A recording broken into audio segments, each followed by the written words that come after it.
Welcome to our podcast. This is Friends on Fire. I'm Mike. I'm a lifelong devotee of financial independence. I even wrote a book about it. And I'm Maggie, a newer convert, but just as passionate, especially on the intersection of minimalism and financial independence. We're one and the same. We are two like-minded friends who believe that talking about money with your friends and family opens the door to financial well-being. The Friends on Fire podcast is about dispelling myths, building financial acumen, and sharing your financial independence journey with the people you care about. This is Friends on Fire. Hey, Mike. Hey, Maggie. Hey, Erica. Who? Hi, Maggie. Did you say who, Mike? Yeah. Do we have a new co-host? Yeah. So I'm slowly phasing you out. I was thinking like we should just go all women, you know? We don't need no dudes on this podcast. Honestly, I mean, if you want to give me like a few weeks off and Erica can take over, I'm cool with that. Oh, we should have like guest hosts that come in and take place while we're on vacation. Yes. This is a great idea. It's not a bad idea. Okay. No, actually, what we have today is we are going to talk about values-based spending and values-based investing. And this is actually a topic that was suggested by a very good friend of mine. We go way back since like the 8th grade or something, and went to high school together and are still good friends. We might have matching tattoos, but anyways, she has multiple times asked, apparently going very far back, has been asking us to do this topic because she's very curious about it. And her and I were talking about it recently, and I was like, well, why don't you come on the show so we can have a more well-rounded discussion live on this, because our thing's all about friends talking about money. So welcome, Erica. Thank you. Thank you for having me. I love y'all's podcast. Oh, awesome. Maggie, are we going to get like real-time positive feedback from our listeners on this show? Is this like part of the strategy? Well, that was it. Oh. No, that was one and done. Oh, okay. All right, we'll move on. Erica is joining us from Portland, Oregon. For any Oregonian fans we've got out there, West Coasters, one of my favorite places to visit and favorite people to visit. Okay, so let's jump in. We are going to talk about, Erica, anything you want to say before we get going other than how much you love the podcast? Just that I love the podcast. You nailed it. Awesome. Okay. I have to like lead the witness. Okay. So we are going to talk about, let's start with a conversation about values-based spending. Mike, tell us what values-based spending is. I feel like when I first was introduced to this topic, this seemed like a very Maggie topic, like values based. I'm like, oh, Maggie's going to be all over this. But then you threw in like the investing part. I'm like, oh, maybe that I will find this a little more interesting. So I think we should actually hear from Erica why she introduced this topic to us and why she has questions. Okay. I like it. Yeah. So this goes back to earlier this year, pre-pandemic, just very, very briefly pre-pandemic. I had my money invested with a company who I knew that they donated their money to certain political candidates who I just didn't agree with. And so after listening to your podcast, you had talked about a couple different robo-advisors that I thought might be a better fit for me because I'm new to investing on my own. And you mean like Wealthfront or Betterment when she says exactly. Yeah. Yep. And so I went with Betterment, and in trying to figure out how I wanted to invest and where I wanted to invest, I started thinking about just investing in companies. I don't remember where I'd read it, but just investing in different companies that kind of have more of an altruistic take on investing. And I, spoken with my last advisor, AKA my dad, on this. And he kind of told me that the two don't really mix well. You're not going to get a lot of bang for your buck on that. And so I was a little turned off by that. And, well, maybe if I am putting my money somewhere, I actually want it to grow. So I went with Betterment, and it has grown. But recently they came out with a new set of different funds that are socially, climate, just different portfolios that are based on exactly what I had in mind. And so now it's coming up where I'm really curious, like, is this a good investment? Yeah. Is this a good way to spend my money? And not to like, so thank you for that background, Erica. Not just to actually to give people, not to give like a spoiler alert, but a little bit of a teaser that we'll get into is to clarify what Erica just said. Betterment markets those funds as focused on social causes that you care about. They are marketed to you that way. We'll start to talk about what's actually in those funds, which I think is a fascinating discussion. But the topic is spot on, right? It's something I care a lot about. Like Erica and I are very like-minded, and I have the same, we talked about this on an episode last week with John O, just around the idea of, I have the same things where like these issues matter to me and it pulls at my heartstrings. And I don't love the idea of investing in places that I don't believe in or spending my money in areas that, don't align with my values. So, I think it's a super important topic. So let's kind of dive in. I think the first piece we want to talk about before we get into investing is just the spending piece. So let's talk about what values-based spending is. So one definition for it, or kind of our definition for it, because it's funny actually, when you Google values-based spending or values-based investing, there's a number of different takes on it that are completely different than what we're talking about here. There's some that are very similar, but there's just a number of different angles on that term tied to value. Because some of them are more tied to like the term value from a financial standpoint. So versus your values and what you believe in. So the idea of values-based spending is sometimes called values-based budgeting also, but it's the idea of spending your money in alignment with your values or your priorities. And so to do this, you need to be super clear on what matters to you, what you care about. From a spending or budgeting standpoint, I think we've talked about this a lot. Everything can't matter to you, right? You can't be like, oh, I spend a crap ton of money on all this stuff because it all matters to me. Like, eating out matters to me. Buying clothes matters to me. But, at some point it can't be like everything doesn't matter, right? And so I think the idea of kind of prioritizing what matters to you and what you care about is kind of at the heart of value-based spending. And is, a very interesting and important concept that is very aligned to a lot of the things that we talk about and believe in. Yeah, and it really ties back to one of the things that we touched on with John O, where he is running a coffee shop and, coffee subscription business in a part of Atlanta that is disenfranchised, not a lot of opportunity there, not a lot of commercial activity there. And so one of your values could be to support businesses and communities in that area. And so by spending money there, that is values-based spending. You are deciding not to spend money at Starbucks. You are deciding to spend money at Portrait Coffee and supporting John O's business and supporting that community. So values-based spending is like very actionable and very personal because it is your money going to directly to supporting somebody else. And it's different than values-based investing, which we'll touch on in a little bit, which is a different dynamic. Erica, anything you want to add on? No, but I will, this is totally unrelated, is I feel like I'm listening to your podcast. So I'm listening as if I were like at my house just listening. So I might forget that I'm like on here. I just feel like I'm watching y'all on a TV show. Yeah, I like it. You'll forget that you can talk. Every now and then we'll ask you a question so that you remember that you're actually here with us. When you said this is totally off topic, my first thought was you're going to make a great co-host for this podcast. I do have a question, and I'm not that I like came up with for this though. Let's hear it. But I don't know how to phrase it. But so it's kind of about like grassroots. And I know like Maggie kind of previewed sort of like your thoughts without telling me too much. Mike, she said something about like how you spend your money might have to do with how a company. Well, that was more on the investing thing. Was that on the investing? Yeah. Okay. Well, basically like, and maybe this doesn't even, it's not even a question, but like you think of like grassroots donations to different organizations. And Erica, as you get to your question, that's a great example of values-based spending because you're spending money. At that point, that's not an investment. That is a line item. And that's like donating to charity. That's super important. And that is a great example of values-based spending or putting that in your budget.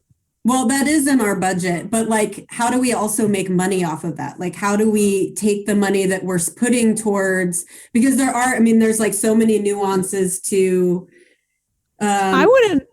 Nonprofits. Did you get that one email I sent you? Sorry, Mike, but I feel like Maggie and I just haven't talked in a while, but I sent an email where like Bezos, like this is an example, like Bezos, everyone thinks he's this like spending a lot of money on great things, but where he puts Amazon's money is in like World Wildlife Fund and Nature Conservancy, where they don't need money. Like there are other organizations and other ways to donate to climate change or different animal awareness or welfare organizations that like need money more. It's almost just like, look what I did. Yeah, I mean, I don't know. I think everyone's causes and what they give money towards is such a personal thing. Like it's hard to, unless it's something that's just like inherently bad, right? It's hard for me to say like, my husband and I, we have a regular donation to the Humane League, which is an animal rights organization. Like that likely isn't the number one issue in the world, right? There's starving children out there and we're donating to that. We also donate to the Equal Justice Initiative, right? So there's things that like matter to us. No. My point is though, there are like within that subset, like there are, human or animal welfare organizations, like where you donate to the you could donate to the Humane Society of the United States, where they're like making tons of money, where there might be more smaller grassroots organizations where it's just a better use of your money. That was my Bezos example. If you read the article I sent you, it was a really interesting. Yeah, that's so interesting. But you don't read my mail. We figured that out. I'll have to check it out. We'll put a link to the show notes in it. But I agree with you, actually. It's one of the reasons we donate to the Humane League versus even PETA, because it is a more grassroots, and we believe our money is going further, and we see and know the type of work they're doing and the progress they've made. And it feels more like approachable. And like, again, I mean, grassroots is a great word. Yeah. But I would, like you said a second ago, Erica, something about how do you make that money kind of work for you? And yeah, I do think it is spending it in a way that you feel good about whatever is most important to you. But also, I'm not expecting anything specific back for that money, right? Like I'm having to sort of let go and trust this organization is doing what they're supposed to be doing, unless I want to then, become a part of the organization and really have a hand in how they're spending their money. Well, that was one part of my question. So yeah, I donate with like no strings attached, except like I'm wearing a sweatshirt to one of the places I donated to. But so is there a way, what's Plywood? That's how I got this sweatshirt. Plywood People, it's a nonprofit in Atlanta. Look at us wearing our values-based swag that we got for donating. Mine's a radio station out of LA. Mike, what are you wearing? I donated my time to the University of Michigan. Oh, look at that. And you got don't need any time or money from anybody. They're doing just fine.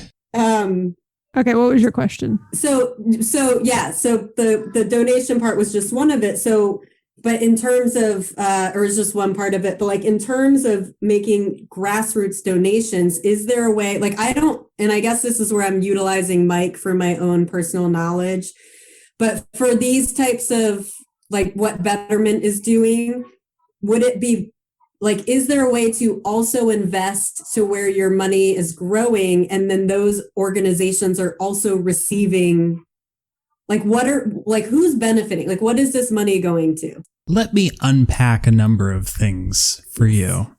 And Erica, just like Maggie, I don't think you're reading the show notes because you're sort of jumping ahead on our schedule here. I wrote the show notes, so I read them. I was going to say, we might want to save this for You two are. I can see where you're best friends. I already told you I didn't read the show notes. And can we just get through spending? Can we just finish spending and then get to investing? Because I think it's a great discussion. Okay. It'll happen more organically in a minute. So, let me address one thing about donations, because this is sort of like not really what we were discussing with values-based spending, but an excellent point, and then also not investing. Well, mine was more the investing part, but go ahead. Sorry. But Mike, on your comment, I do think donations is in the category of value-based spending. I know, right? that's why I said it was a great point, but not what we were discussing, and I'm glad Erica brought it up. But when you're saying that like the World Wildlife Fund has enough money and a smaller grassroots nonprofit, it might have a better use. What that really means is that the World Wildlife Fund has scale. And so let's say every nonprofit needs a director of marketing. They need somebody managing that activity. So you hire that person and maybe they make $50,000. World Wildlife Fund, let's say they have one and they're collecting $10 million, And so they only pay that person once, and all the other money they can then use at scale to provide benefits to their causes. A grassroots nonprofit might collect only $100,000 locally, but they still need to hire somebody to do marketing for them and pay them $50,000, which means that they now have put half of their donations towards their overhead. So they don't have scale. It gives them less resources to then deploy for their causes. And so there are certainly large nonprofits that are a little wasteful. They get a little too enthusiastic about their marketing activities, and it's not really driving as much value as they could be driving. But they are still driving much more value than other smaller groups because they have the scale and because they have the overhead costs split across a much larger pool of donations. Yeah. I mean, the other thing, I think that's a really great point, Mike. The other thing I would add about charitable donations that is important is related to what you were just saying. There are a couple of sites, and we can put some links in the show notes to them. GiveWell.org is one, CharityNavigator.org is one, that actually will rank, and in a more, you can go find this on every single charity's website, but it's a lot of work to like dig through their annual reports and find it. But they'll show you the transparency of like their financial records. They'll give some different rankings around like working versus non-working dollars, which are kind of my terms, but like Charity Water, which is one of my favorite charities, 100% of your donations as a private donor go to water well projects in areas that do not have clean water. All of their overhead and all that stuff gets funded by private donors. So I really feel good donating because I'm like, it's not going to like a bunch of random crap versus like, I love the idea of UNICEF, but like UNICEF sends out so much like swag and other things and things in the mail and spends a lot of money on like marketing and other things. And I'm like, my money is not all working. It's getting used to market to get more donations, which doesn't always make me feel good. And so I just say that as in there's actually a lot of information that's fairly easy to find about individual charities and how fiscally responsible they are and how much of your money is actually going towards the mission versus overhead, which is like the cost of staff and fundraising events. I mean, there's certain charities that have come out and shown that like they spend more on the event and like expenses like people's cars and all this crap than they do on anything related to what the cause is. Most of the time those get shut down over time. But it's an important thing if you want to feel good about where your money is going. Mm-hmm. So I think the other thing on values-based spending, just to kind of close out this topic, is this is something that we think is incredibly important and people should be doing it, to be clear. Like you should be spending your money and or budgeting your money, however you're attacking it, in alignment with your values. So if you, and this is often how we've been able to even save money over the years, right? Like there are certain things that I value more, like travel and experiences, that I will spend more money on. And then there's other things that I just don't value that much. Like I don't care that much about clothes. I don't care that much about... You say that, but then like every third episode, you're like, oh, I bought this new shirt, but I don't buy that many clothes. But to be clear, like if you were to compare me to the average woman, my point is like, I don't own 100 pairs of shoes, like I own like 10 pairs of shoes. I will buy quality. I do not buy quantity when it comes to clothing, right? And so I have, way less. And I think, Erica, I think you're pretty good about this too, from what I know. But my point is, depending on what there are people who I know a few people at work, they have an insane amount of shoes. They are incredibly passionate about shoes. That is something they care about. That means something to them. And I guess my point is here, you need to understand what means something to you and then decide to align your spending with that. It's just that everything can't mean something to you. That means you're spending money all over the place and you have no budget. And then also, I think to me, it's why tracking your expenses really matters, because you start to see where your money is going. And then you can start to say like, well, am I spending my money in alignment with my values? Like I have all this money that's just sort of getting like washed away at Target or TJ Maxx or something like that. And you're like, do I care about that? Does that make me happy? Does that progress the things that I think are important in life? So I think taking some time to kind of step back and think about your values and then look at your spending and asking yourself, are you spending your money in alignment with your values, is an incredibly important thing to do tied to your personal finances, in my opinion. One of the things that I do to what you just said, Maggie, is just finding the stores or the companies whose values that I do align with. I like what they stand for. Maybe there are some that are a little more organic. Maybe they do stuff that's a little more environmentally friendly. I know you're a big fan of Patagonia. And I think by finding some of the companies that you like and want to support, sort of by default rules out a lot of other places to shop that already limits your spending. And that sort of worked for me of just like, well, I don't want to shop at this particular clothing store because their clothes are kind of flimsy and it's sort of like single-use clothing. The minute you put it in the... Yeah, it's fast fashion. The minute you put it in the washing machine, it's already 3 sizes too small. Yeah, I agree. Like, I'm not a big fan of fast fashion, which is very aligned with values-based spending. And it's why you'll hear me, like, when I do buy something, I'm like, yeah, I spent a bunch of money on this Patagonia shirt, but it is aligned with a good quality piece of clothing that's made well, that, you know, the founder makes me happy, right? It's part emotional, right? Which I know you don't get, Mike. These feelings that Erica and I have. Yeah, what are these emotions you're talking about? Makes you uncomfortable. I have some of those myself. And I definitely do some emotional shopping that way. You know, like I try not to buy into the ads of certain things, but like, oh, you're going to donate to this nonprofit organization if 20% of what you're reaping the profits off of, like, I'll go buy your sandwiches. So that is a good segue into our next discussion, actually, Erica, because one of the things that I did not fully know or appreciate that we learned while doing some research for this episode is a reminder, like, I know what marketing is, I work in marketing, but tied to like even that your comment of like, oh, you're going to donate 20% of your, you know, profits or revenue or whatever, usually it's revenue, not profits, to some organization, and you sound great. Like, there are some companies who legitimately are doing that for the right reasons, but then there's a lot of people who are putting a marketing spin on something, and that's a bit of a like tax write-off or, you know, whatever it is. And so I think we're going to have some, like, I had some fascinating aha learnings when Mike and I were prepping for this episode tied to values-based investing and how things are marketed versus what's actually happening. And so let's jump into that discussion, because I think it is a fascinating discussion that was incredibly eye-opening for me personally. So, quick disclaimer, I'm about to rain on your parade, and it does not mean that I'm not passionate about protecting the environment, about the welfare of animals and children and minority groups and social justice. I care very much about all of those things. Do you care about elephants? I care about all of the things that you are listing now and will list in the future.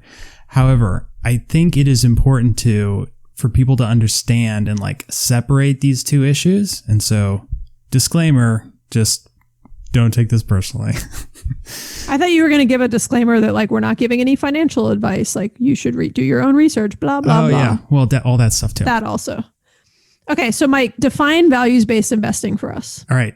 Values-based investing is investing in companies via the stock market that align with your values. Or where their leaders are engaged in activities you support, right? It could be their product. It could be the company's actions. It could be the leaders within the company. Yes, exactly. It is making your investment decisions based on the products, activities, or behaviors of the companies that you're going to be investing in. And this may be obvious to many people, but I think it's worth clarifying, you know, when we say values and making, you know, investment decisions based on how a company aligns to your values or the impact you think they make on the world. Examples of values could include your faith, different health practices. Like, for example, I am vegan and so is my husband, and we don't like to support the meat industry if we don't have to. Climate change, environmental policies, human rights, diversity, inclusion. It could be a number of different kind of facets of different values that are out there that are driving your decisions in this area or your feelings in this area. Erica specifically sent us an email from Betterment. And look, I'm not a fan of Betterment. Like, I use Wealthfront, which is one of their big competitors, but it was an email. Literally, the subject line was invest with your head and your heart. And it says, with our new and improved socially responsible investing portfolios, you don't have to choose between investing in companies whose values align with yours and your performance goals. So it's saying like you could do both, like, and they present these funds, which we'll talk about some examples. They present these funds and basically say, you know, you can invest with your head and your heart and invest in these funds and still make money and feel really good about what you're doing. So this is the rain on your parade part. Mike starts looking into these funds. And these are funds that not just Betterment sells. These are funds you could buy through any investment firm. These are ETFs you could buy through any investment firm. But Betterment has gone out of their way to market them. And, like you said, Erica, it worked with you, right? Like you felt good about investing through Betterment because of the way they were marketing these funds to you. Yeah. So you kind of position it as though I did some investigative reporting. This was took not like 30 seconds. This was not like a deep dive. Yeah.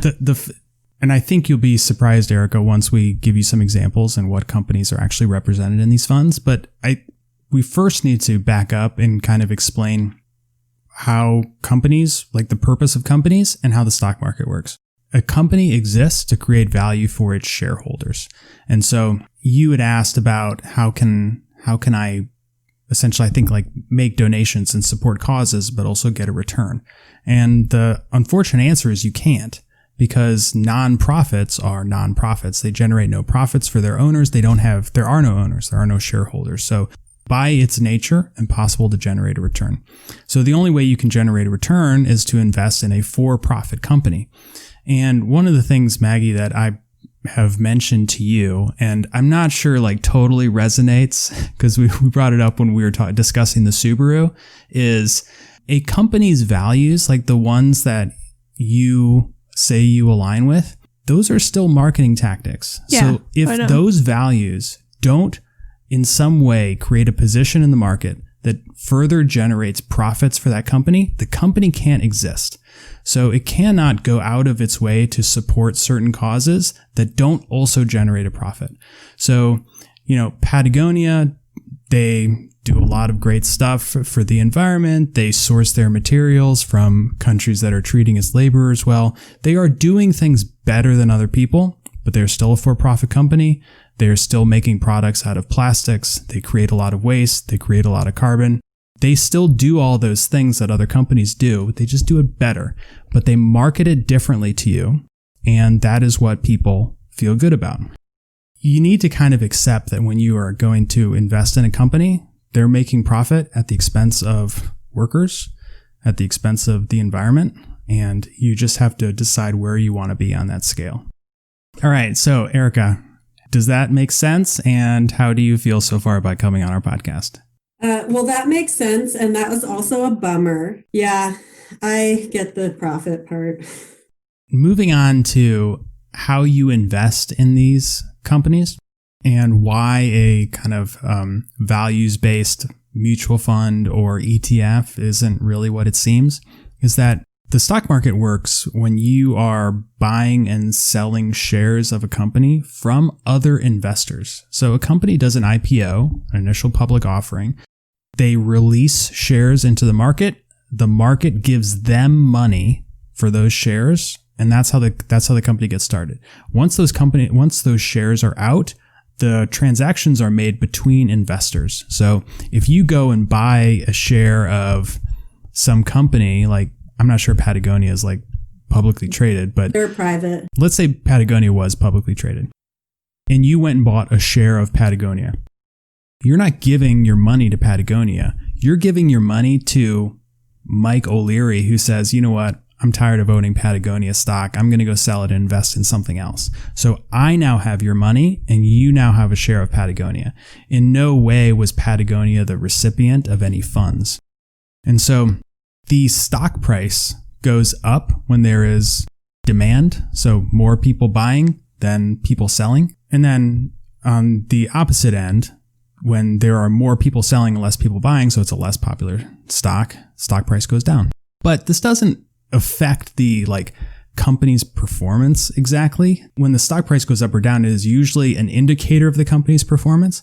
But if somebody just decides that they don't want to own that stock, there isn't anything that's fundamentally different with that company's performance. It's just somebody sells the share, stock price drops a tiny little bit. The people who this impacts is going to be the shareholders, and in many cases, the executives or the big investment firms. So like the ultra wealthy are the ones who own the majority of these companies. And so I will say though that at scale, the buying or selling of certain companies will make an impact, because and I don't want to get like too off track or too complicated, but if a company's stock decreases significantly, it will cause the owners of that, like the majority shareholders of that company and the executives, to change course. So if millions of people were to start selling their shares of a company they don't support, the stock price would drop significantly and the executive team would be forced to take action to satisfy those potential shareholders or the shareholders they lost. So from large scale social movements like this, there could possibly be changes, but from an individual investor perspective, you are just buying a share off some person who owns that. It's not making a difference. So that was a lot. Did any of that make sense? Do you want me to cover it again? No, that was really good. And actually what you said with large scale social movements, that's something I've been wondering with all of this. I believe that there will be shifts in terms of how people spend their money, what they do with it. There's a lot more accountability. I know that's one of your favorite words, Maggie. Mm-hmm. In terms of how people spend their money, like Uber is a very big example of people were heavily boycotting them for various reasons in the past. And I think that the younger generations, our generation, but younger than us, and just in general, I think that people are really thinking like, how do I want to spend my money? I think being in lockdown for as long as we have been and seeing a lot of what's been going on, people have felt really helpless. And one way that they can effect some sort of change is through spending, whether it's donations to nonprofits, certain companies. And so I wonder if with these certain types of funds, maybe they're not the greatest returns, but maybe to what you said about enough people investing or putting their money elsewhere, if that creates the shift that in my perfect world would be great, because then I could benefit from it. We all could. It would be the greater good. Yeah, I think two thoughts to that, Erica. One is I think a huge trend this year towards people supporting Black-owned businesses is a good example of like what you're talking about of there. I do think there's more and more socially conscious, values-based spending and investing happening, and certainly the desire to do it. And the second point I was going to make is related to that.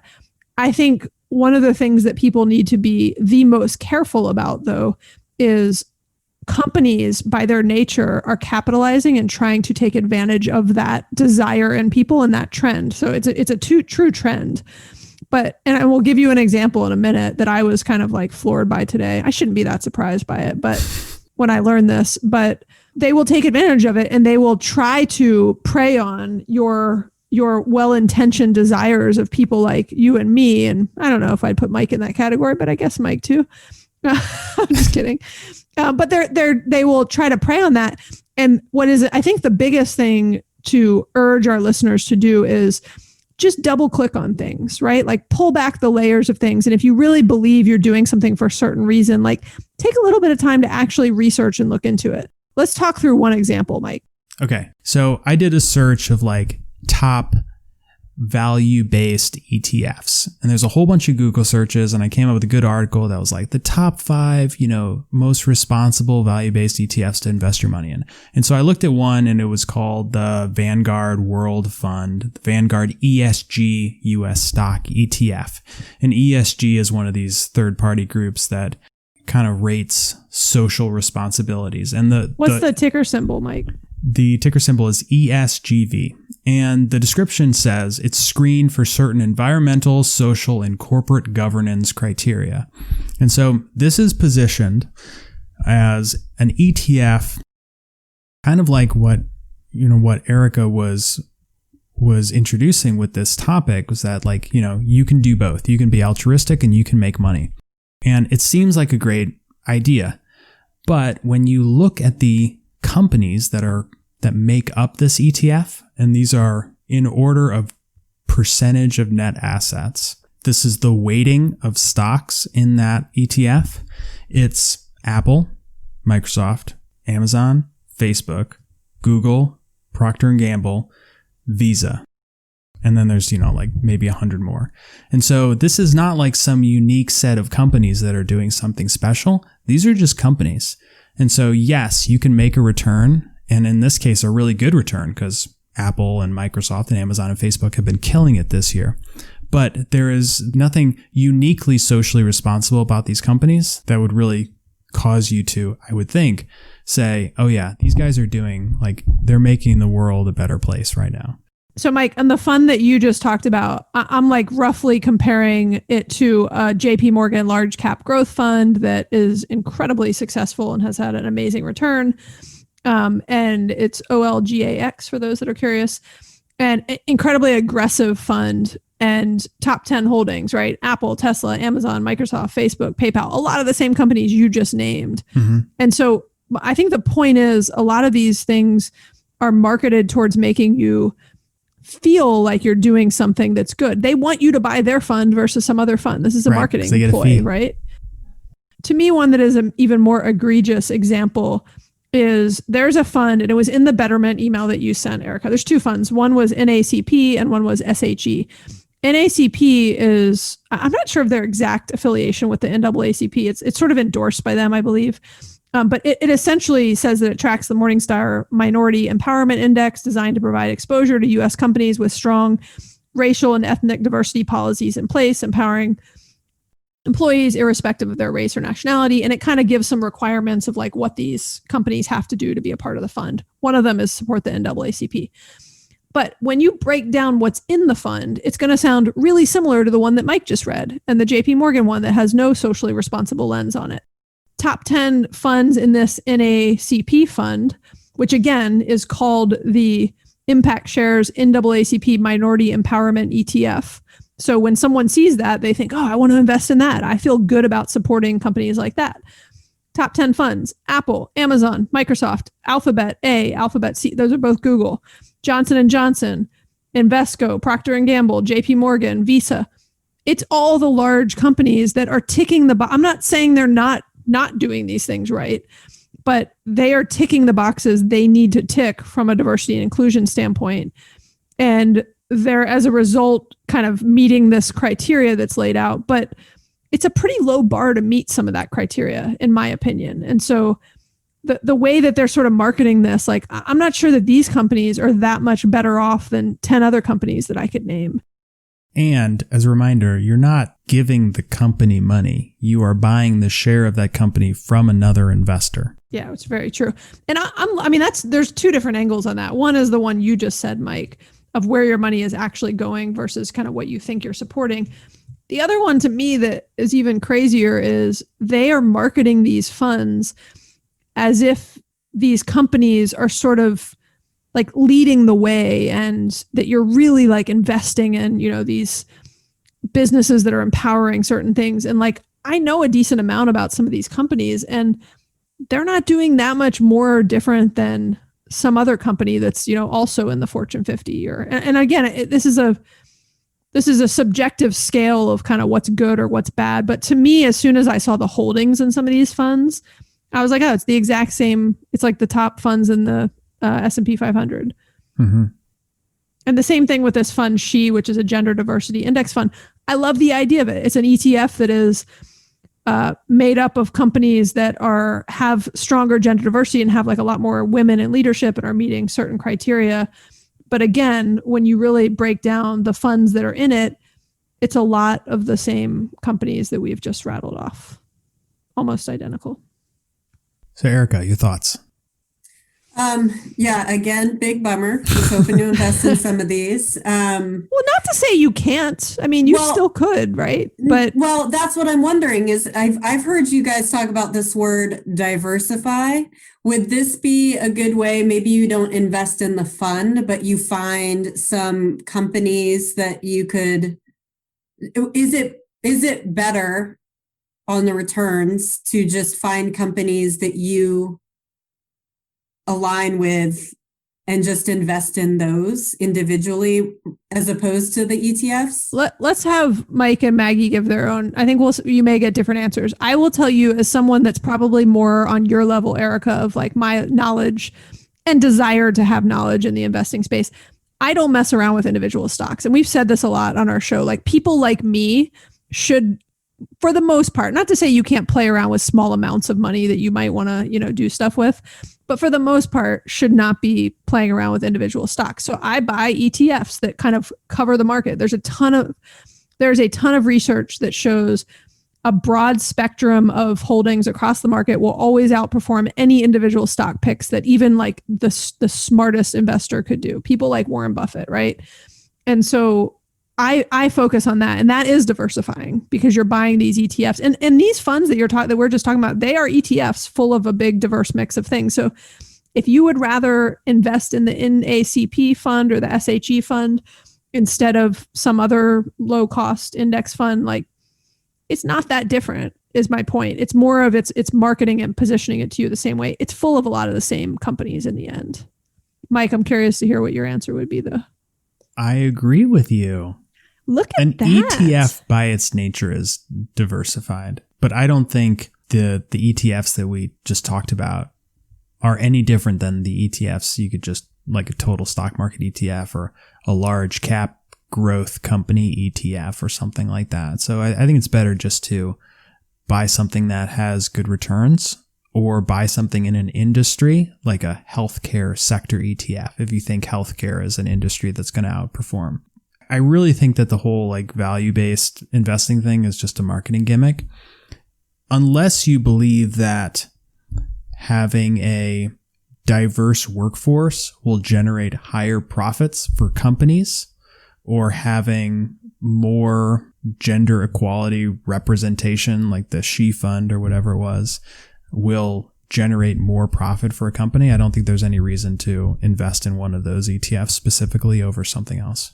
The only thing I would say to that, Mike, is I think some of those funds, when you actually look at what's in them, they're not bad, right? They've got a lot of the same holdings as other funds. So if that makes you feel better, right? Know that you're doing it because it makes you feel better. Know that you have been marketed to. So it's my Subaru. I know I have been marketed to.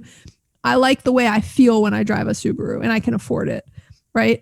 If I couldn't afford it, I wouldn't do it. And so everything comes back to the Subaru example. But I think the point is like, I wouldn't beat somebody up if they were like, oh, I want to, I feel good about supporting companies that have more diversity. I agree. I would feel good about it also.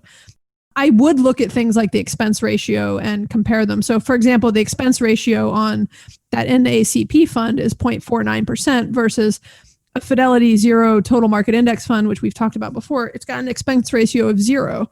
So the question to you, it's all a trade-off. Are you willing to pay an ongoing forever expense ratio while you own that fund for the managers of that fund? Essentially, it's lining their pockets, not the company or anything like that. Are you willing to pay a higher expense ratio to have holdings like that often are the same holdings that are in some other fund with a 0 expense ratio? And it's a trade-off. Maybe you are. I personally would rather donate some of my money to charities that I care about and not have them go to like money managers who are putting ETFs together at banks or wherever that money goes. If you really wanted to make a difference, you would go invest your money in tobacco companies, make a killing, and then donate all of your profits to like an anti-smoking nonprofit. That's the way you're going to make a difference. Mike, what? And Erica's maybe heard me talk about this. I'm going to put a link to the show notes. What you just said, it's a very serious statement that there's an entire book written about. It's one of my favorite books. It's called The Most Good You Can Do, and it is by Peter Singer, and it's how effective altruism is changing ideas about living ethically. And he gives examples in that book saying, if you are you've got these like Harvard students or whoever who like leave their job and go like donate their time in Africa and like want to save the world. And that's what they believe. And he says, actually, if you're like a highly educated, really smart, blah, blah, blah, wherever you come from person, the most good you can do is go get a job on Wall Street, make a shit ton of money and donate that money and let other people do that work. Because you're best suited to go make a bunch of money. And that would be the most good you can do. Everybody's good that they can do is different. And it's a really fascinating book because for me, I've had moments in my life where I think, is this meaningful? Is this the best? Is this the most good I can do in the world? And I sometimes I'm like, actually, this might be because I can, make good money and I can give back to causes that I really care about. And that actually might be more helpful than me donating my time to something. So I love that statement that you made of like, really, there's so many layers to the idea of like value-based spending and values-based investing. And you just kind of got to like understand them and, again, like don't take anything just on the surface, because a lot of crap's trying to be marketed to people. Peel back the layers of things, learn about them, and then make a decision that feels good to you. We talk all the time on this show. We've talked about it when we talk about paying off our mortgages and many decisions. Like, not every decision I make is a financial one. Sometimes it's an emotional decision. Well, Mike would probably argue all my decisions are emotional. The majority of them are emotional decisions. 90% of yours are non-emotional. 90% of mine are probably emotional.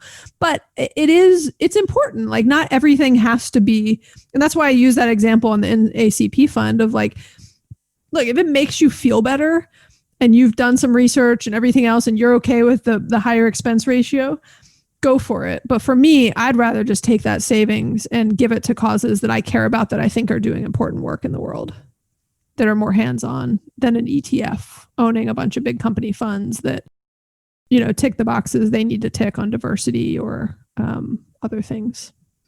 Is this like blowing your mind, Erica? Yes. Again, I forgot that I was not just like an active listener. No, this is really good, and it's interesting because like you said, if it makes you feel good to invest in the NACP fund, then do it. Because I'm like looking at those, I'm like, well, is it the worst thing that those companies are trying to be better, even if it's just ticking the boxes? Because no, it's not.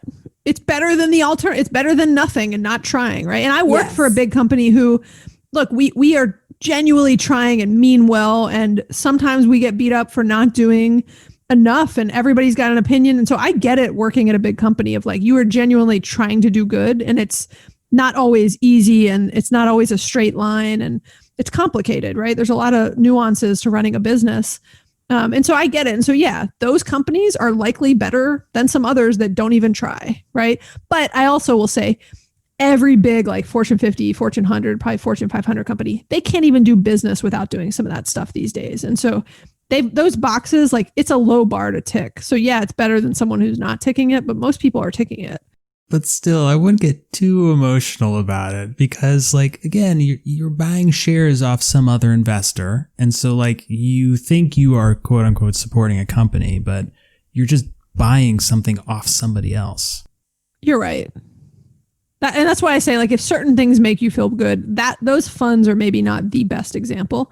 Now, look, if I found out that some percentage of the profits from that fund actually went to the NAACP, that might be great. But do the math. I'm probably better off just donating cash to the NAACP Absolutely. Than them getting some tiny percentage of, some percentage of a percentage of a percentage. Mm-hmm. Which again is why I say, like, do the work. It doesn't take a lot to do the work, to kind of read the fine print and to just ask some people questions, right? So even Erica, you bringing up this discussion was because you were genuinely curious and well-intentioned and wanted to spend more of your money in a way that's aligned with your values. And so you asked us, right? Your favorite financial podcasters.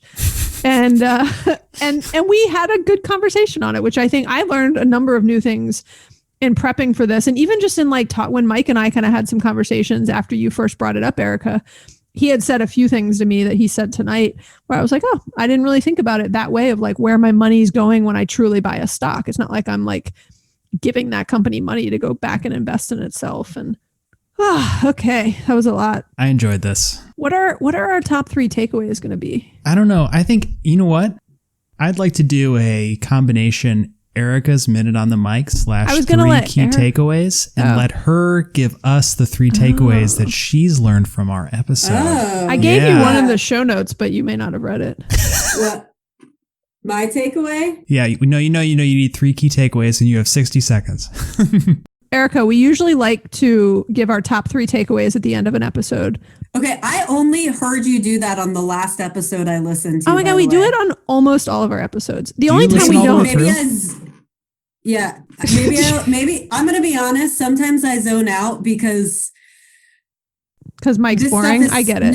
No, Mike, I told Maggie this, that I sort of like am a huge fan of yours, but I didn't want to tell you that up front because I didn't want to geek out. Like you have such a good way of explaining this. so that people can understand it, because this stuff makes no sense to me. It's so over my head. And so like my husband, this is all his, like he would really love this. But where is Ben? You should bring him on. He's with the children. Oh, right. Someone's got to watch That's why those it's kids. quiet here. No, you did a really good job of explaining this, but sometimes all this stuff just is so over my head and I can't process it. So even I spent half this episode processing the fact. So this is one of my takeaways.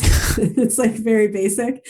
Processing the fact that when I give money when I buy shares of stocks, it doesn't go to that. I don't even know what you said. It goes to the other investor who's selling the share of stock.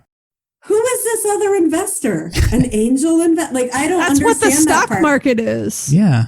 This is how green I am when it comes to the stock market. And I only understand a smidge lately because our company is publicly traded. And so like we had shareholder day or investor day a week ago. And I'm like, whoop-de-doo. What the fuck does that mean? So yeah, so that was like, that's definitely one of my takeaways. I'm going to need you to tell me how to say that when I need to say it. That was you just saying it. What are you talking about? That wasn't recording, right? That's definitely recording. That's the best part. I was just thinking in the future, we should do a whole episode on like, what is the stock market and how does it work? Because I agree with you, Erica. It's like, I roughly get it in terms of like, where your money goes when you buy a stock, but it's all sort of like off in a magical, fluffy place to me. Yeah. Okay. So one of your takeaways is you now understand what actually, so you now sort of understand what actually happens when you buy a stock. What else? Number two, don't tell my dad I said this, but I think he is right that altruism and investing don't mix. But it doesn't mean you can't still invest and make money and also donate to organizations who align with your beliefs.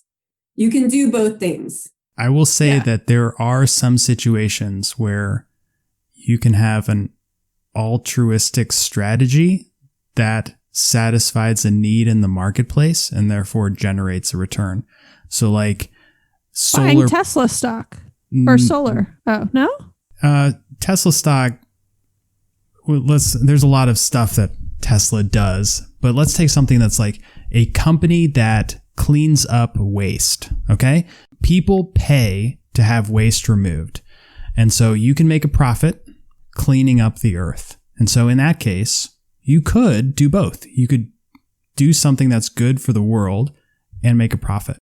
But in most cases, capitalism is based on the exploitation of like whoever is losing in the economic struggle. And so in most cases, there's like, they don't align, but they could sometimes. Okay. What's number three, Erica? Oh man. Number three. I don't know what I'm even looking at to get number three. I don't know. Help me out. Well, I originally had like knowing what your values are and knowing what matters is important in all facets of life. How about I give number three? Okay. What's number three, Mike? Great. Number three is you need to understand that if you are receiving a message about something that involves you giving away your money, it means somebody has spent a lot of money marketing it to you, which means somebody's making a profit off of it. And so you have to be very skeptical of those opportunities and do research. So in this case, we dug into what these companies are actually, what these ETFs actually invest in. And it's no different than anything else. It's sort of a marketing scheme. That's a great number three. Okay. We usually do a Mike's Minute on the mic. Instead, let's do a Erica. You can ask either one of us a question and we've got 60 seconds to answer. Personal, professional, whatever you want. Truth or dare. Whoa. Guys, let's take it down a notch. I actually had a question for Mike since, Maggie's the emotional investor and spender and has those things called emotions. Is there anything that would be a deal breaker for you to invest in, any company to invest in, or with whom you'll spend your money? Are there any deal breakers that would say, nope, not going to invest there, not going to spend my money there? Yeah. If you read an article that said, Amazon's doing XYZ, like what's it going to take to have you pull your money out?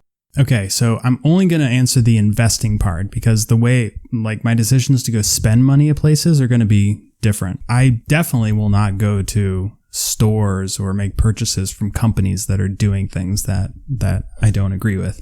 But when it comes to investing, I would say that there are all kinds of issues which I object to and am not supportive of. However, I believe that the market will already have reacted to this and the stock price will already reflect that change in people's attitudes, because like current market conditions will not allow companies to dangerously exploit workers or pollute the environment, that sort of stuff. And so I won't invest in those companies because it won't be a good return on investment because other people won't be supportive of it. However, I'm not sure I would really have any big concerns in investing in oil companies if I think I can make a lot of money at it, for instance. Even though I wish we no longer burn fossil fuels, it doesn't bother me as an investor. Let me ask a follow-up question, Mike. If I were to invest in oil company stocks or a fund, is my putting money into that company or, through it, whether it's through a fund or directly buying their stock, am I in any way helping that company do better and do more of what they do? Like, is that really, you know what I mean? Like, is there a direct connection between my money in their stock and them doing any better as a company? Not directly. If you were to put $1 billion into it, it means you own a larger portion of the company. It means you have more votes and you could like actually make an impact. But like you investing $1,000, Maggie Tucker, into some company doesn't make a difference in what they're doing. It's not going to make or break the performance. Now Right. I'm making, profits on the back of a company that's, doing Right. something I don't believe in. But there are things like activist investors who will take $2 billion and go buy 20% of a company and then say, you know what, you're going to start doing things differently. Now, the sad part is they're usually like, you're going to start paying your workers less. And I want you to stop putting solar panels on all your buildings because it's costing too much money. They usually don't do it. They're coming in to good. save money and trim things. Okay. Well, this has been a good discussion, a long discussion Yes, this was for a you to long pull one. out, but you're going to have fun editing this one, Mike. Oh my God. 3 tracks over an hour. This is going to be a real treat. 2 versions of Maggie, basically. Yeah. Okay. So I just want to thank you for coming on with us, Erica. It's been fun to have a third person on the show. Adds a nice variety to the discussion. I love that half the time you forgot that you were actually a guest on the show and you thought you were just sitting here like listening to a podcast of us. So hopefully you've remembered that you can talk again. Thank you guys for listening. If you have been challenged or inspired by anything you have heard tonight, please rate and review the show. You also can give a special rating for Erica if you would like, so feel free to mention her in your podcast review. Go for it. You can also subscribe and make sure you never miss an episode. If you have any thoughts or questions, we would love to hear from you. And you can leave us a voicemail or text us at 404-981-3370, or you can always hit us up on Instagram or Facebook. Okay. Thanks, Erica. Yeah, thanks, Erica. Maggie and Mike. This was definitely the highlight of my week. Awesome. Well, I mean, it's only Tuesday, so I can't really say much. Let's do it again. Awesome. I love it. Okay. Bye, Mike. Bye, Maggie. Bye, Erica. Bye, Erica. Bye, Maggie and Mike.